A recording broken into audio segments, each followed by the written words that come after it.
All right, this tail of the tape is brought to you by AirAsia. Now everyone can fly. Muslim Salikhov, 33 years old, as he arrives at the UFC debut. Alex Garcia is 30, Salikhov 2 inches taller, but Alex Garcia will have a 2.5-inch reach advantage. All right, now for the introductions to kick off the main card, here is Bruce Buff.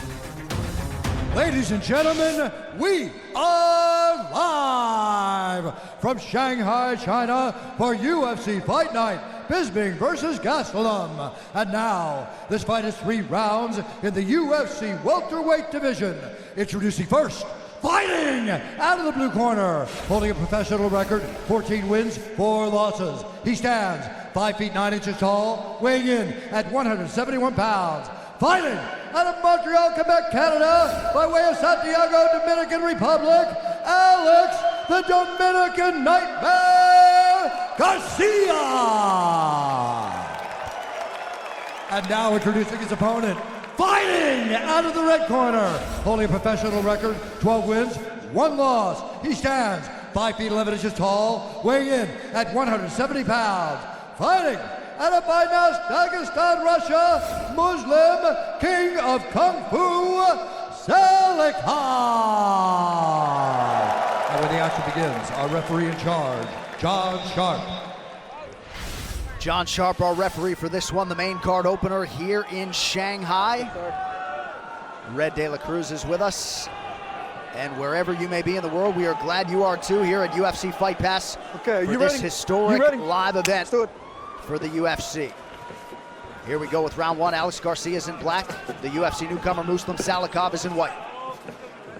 Incredibly excited to see Muslim Salikhov fight. Doing my research for him, I was just astonished by this man's experience. 185-13 is his kickboxing record with 76 knockouts. So you add the 10 knockouts that he's got in mixed martial arts as well. There aren't many people that have recorded 86 knockouts. Look at this, takedown defense already. Alex Garcia trying to close the distance, insisting on that single leg attempt. Salikhov spreads his base really well, so Alex Garcia switches back to the single. Can he get it? Oh, fence grab. Good warning by John Sharp there. And the fence grab did not prevent Alex Garcia from getting the takedown. No surprise that is the early strategy from the Dominican Nightmare. Now this I have to consider would be bad news for Salikhov and good news for Alex Garcia. A fighter at the TriStar gym, as we know. TriStar is excellent wrestling, jiu-jitsu coaching. Really good top game from Alex Garcia, incredibly strong. We know he's a murderous puncher, especially from his UFC debut against Ben Hall, and then his most recent win over Mike Pyle as well. He only needs that one punch to land, but there's always a danger when he's on his feet against Salikhov. This is definitely a safer game plan. Safe to say Salikhov exhausted the kickboxing world before the UFC became the goal. Coming off 2 straight knockouts of Ivan George and Melvin Gillard. Look at that shoulder of justice there, driving his head away. Garcia, very well-rounded fighter, plus athlete, very strong. And this has got to be an encouraging start for Alex Garcia. Most definitely, he's just got to take his time here. He looks like he's rushing a little bit to try and get the mount position. But he's doing an excellent job of controlling Salikhov from the top position. If he can get that leg free, oh, look at that, beautiful work by Salikhov. Back to the feet. 2 minutes have gone by here in round 1 of a possible 3. You'll see a lot of spinning stuff from Salikhov. Yeah, now we're back to a 50-50 battle. If you watch one of Salikhov's most recent fights against Melvin Gillard, he threw that back kick to the midsection several times until he got Gillard to react to it, and then he went high with the spinning hook kick and absolutely marbleized the former UFC fighter. It's one of John Gooden's. I stole that up right there. 4 straight knockouts stemming from spinning kicks of some kind for Muslim Salikhov. Salikhov at the open workouts got almost as many questions as the main event fighters. Oh, look at that back kick. As soon as that starts to register on Alex Garcia, you can see he's now started to tuck his elbow close to his midsection. Right. That means his temple on the outside of his head's open. That's when he's got to watch for the spinning hook kick of Salikhov. He's setting him up for it now. Circling to his right. It's going to be the right head kick spin. Salikhov presses forward, said he started training as a kid because he didn't want to get his butt kicked in the streets of Dagestan. And we're certainly glad he did. I'm sure he was the one handing out the butt kicking at the end of the day. And I'm sure the kickboxing world were glad when he made the transition to mixed martial arts as well. Nice spinning back fist. Alex Garcia blocked that though. That was good work.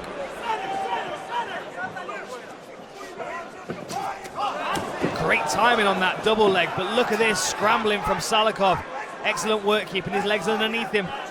Finding his way back to the fence where he can start to defend this takedown. He's trying to forklift Alex Garcia back up to a standing position now. Oh, nice knee gets home for Alex Garcia. 1 minute to go in round one. Strength versus strength here in the welterweight division.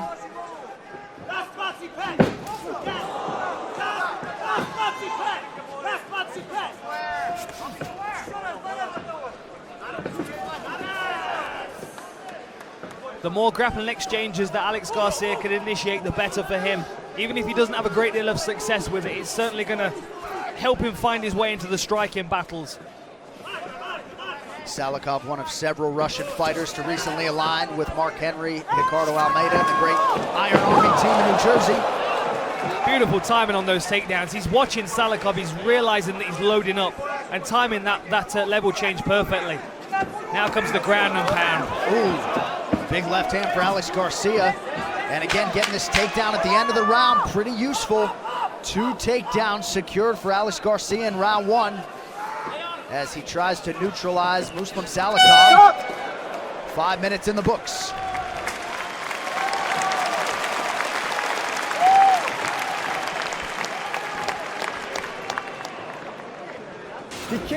So a smart approach from Alex Garcia immediately, taking the king of Kung Fu into his into a zone where he's not that comfortable, taking down to the floor and stifles him to an extent. But look at this spinning back kick there. You can see Alex Garcia tucks his arm into his midsection to try and cover that, but then immediately back to the double legs. Great work on the timing there. Every time Salikhov was winding up for a big shot, you can see Alex Garcia level change underneath him, penetrate perfectly and drive through. And then once he's in that top position, he can start to work heavy shots from the ground and pound position. Back off on a straight line. Please, don't stay mid-range in front of them. Do not do that. Move. And then shoot. You do good. You do great. You won that round. Just do the same thing. Just don't stay in front of them, please. So the Garcia corner feels pretty confident that they won that first round on the strength of the early takedown, another one late. Salikhov had a few moments on the feet. Step back, step back. But a competitive first 5 minutes nonetheless. Salikhov, the king of Kung Fu, entered the minus 225 favorite. The comeback on Garcia plus 175. Well, the back kick from Salikhov is going to remind Alex Garcia that there's a real danger on the feet whenever this fight is standing. But at the same time, he knows that if he takes Salikhov down to the floor, that he's not going to have it all his own way. Beautiful footwork there by Salikhov, circling off to the right. No denying the talent of Alex Garcia. The buzzword for a while has been potential. I guess he could pace himself a little bit better, but has been a strong starter in the UFC. Yeah, I managed to get a few rounds with him when I was up in Montreal, and I was incredibly impressed with not only his technical ability, but his physicality as well. I mean, you can see how well he's built, how lean he is. A real powerhouse, and as soon as he gets his hands on you, you could just feel how his whole body works together as one unit. It's very much a complete strength. It's not like he's a strong upper body, strong lower body. It's he uses his entire body to clamp down on his opponent and generate that kind of power and force. A lot of Brazilian Jiu-Jitsu tournament experience and success for Garcia. Thought about the takedown there. Salikhov, eyes wide on the target. Feint. Oh, there's the hook kick. Looked like it partially got through there too. Yeah, good work for Alex Garcia, wearing the brunt of that on the outside of his glove. Oh, big right hand lands for Alex Garcia.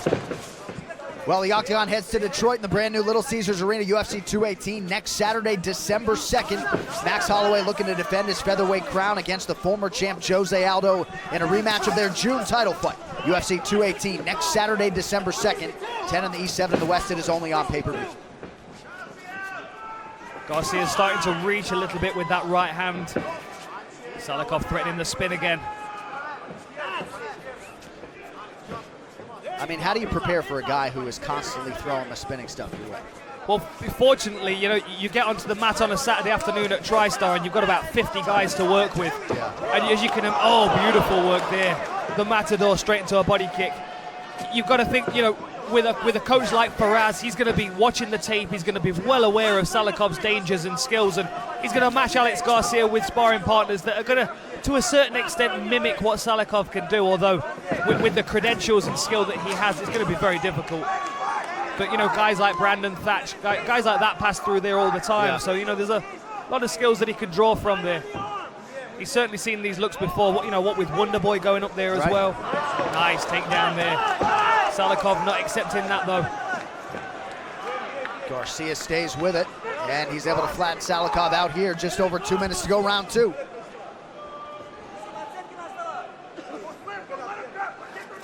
So Alex Garcia fighting a very smart fight thus far against the highly touted favorite, Muslim Salikhov.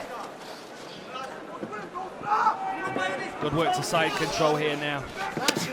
Oh, and Salikhov's in a really uncomfortable position up against the fence as Alex Garcia looks to take the back. Look at this. Salikhov's trying to push on the elbow, trying to alleviate some of that pressure. It's across his chin at the moment, but he looks very uncomfortable. Alex Garcia with a stunner in Shanghai. Wow. So Alex Garcia in his 8th UFC appearance secures arguably the biggest win of his career. No doubt, absolutely the biggest win of his career, and the most technical performance as well. Not relying on that one-punch knockout power that we've seen so often. We saw a strong wrestling game, we saw good ground control, and then a patient progression to the back where he gets that arm across the face. And if we look at the replay, I don't even think the arm was underneath the chin. It looked to me like the pure crushing squeeze of Alex Garcia was enough to discourage Muslim Salikhov from continuing. Well, let's get to that fight replay, Dan. It's brought to you by Budweiser. This Bud's for you. Alex Garcia celebrating, soaking up this atmosphere inside the arena. Look at this beautiful work here. He forces Salikhov to turn his back and then immediately clamps on with the left hand. But look at that squeeze, that's across the nose and the jaw. And Salikhov, he's not sure whether to pull it down and get it away from his nose or push it up and get it away from his chin. And eventually he just has to tap. I mean, what a crushing squeeze Alex Garcia must have. Biceps for days. And once it's official, it will be the 6th win by submission for Alex Garcia, but none bigger than this one here tonight, as he at least momentarily halts the hype train of Muslim Salikhov and spoils the Dagestani's UFC debut. All right, now to make it official, we go inside the octagon to Bruce Buffer. Ladies and gentlemen, referee John Sharp has called a stop to this contest at 3 minutes, 22 seconds of round number 2, declaring the winner by submission due to a rear naked choke, Alex the Dominican Nightmare Garcia. All right, Shanghai here with your winner, Alex Garcia, the Dominican Nightmare. Congratulations, all smiles and rightfully so. Gotta think this is the biggest win of your UFC career, yes? 在上海赢的这场比赛，虽然你的绰号是多米尼卡噩梦，但是今天应该是一个美梦吧？ Yes, you know, definitely it's one of my bigger wins in my UFC. This guy is a legend in Kung Fu world. Nobody knows much about him in UFC, but this guy have over 200 fights on the Taekwondo and some fighting shit. Sorry. 当然，今天的对手其实也非常厉害，但是他的功夫底子也不错，所以他其实也难以用他的语言来形容，就是一场非常好的战役。Sorry for my sweating. 如果有粗言出来的话，请大家原谅他。 Seemed like the strategy tonight was rooted in getting the takedown and letting your grappling skills take over. 看来你在比赛的时候有在地板上面好好的去运用你的技术。Yes, you know, my plan was to take him down and submit him, like make him fight my world. I won't fight his four. He's a very good striker guy, so I had to respect that. So I was able to manage to keep the pressure on and be able to take it down and get a submission. That was the way I see it before the fight. 我的计划就是要把他摔倒在地上，因为这个才是我的世界，我不可以让他的世界来主宰我，因为对手其实非常强壮，非常有力，所以我必须要用我的摔技把他压倒在地上。You take out a very dangerous guy here tonight. You didn't really sustain any damage. How soon would you like to turn it around and get back in here? 你除了今天能够打败那么顽强的对手，而且你自己其实没有什么损伤，你觉得你有什么评价？ Can you see I'm still looking good? So hopefully I can get in Winnipeg, December 16 in Canada. Hopefully then why they give me that fight, I take it. I'm ready to fight again. I'm clean look. I haven't got any touch. I'm in shape. I'm on low weight. My weight is good, so I'm ready to fight again. Tomorrow, December 16 in Winnipeg. If you guys give me that fight, I will knock anybody out for sure. 他说他现在也还长得非常好看，因为呢在脸上没有什么损伤，所以哪怕是明天他也可以立刻去战斗。当然，大家也非常期待他在12月16号的时候在加拿大的 Winnipeg 再看到他的竞技，所以大家一定要继续支持他，因为他今天还长得蛮好看的。 You're a class act. Congrats on a big moment tonight. You deserve it, ladies and gentlemen. Sensei, everyone. Sensei, thank you very much. I love you all, guys. Cheers. The Dominican Nightmare, Alex Garcia.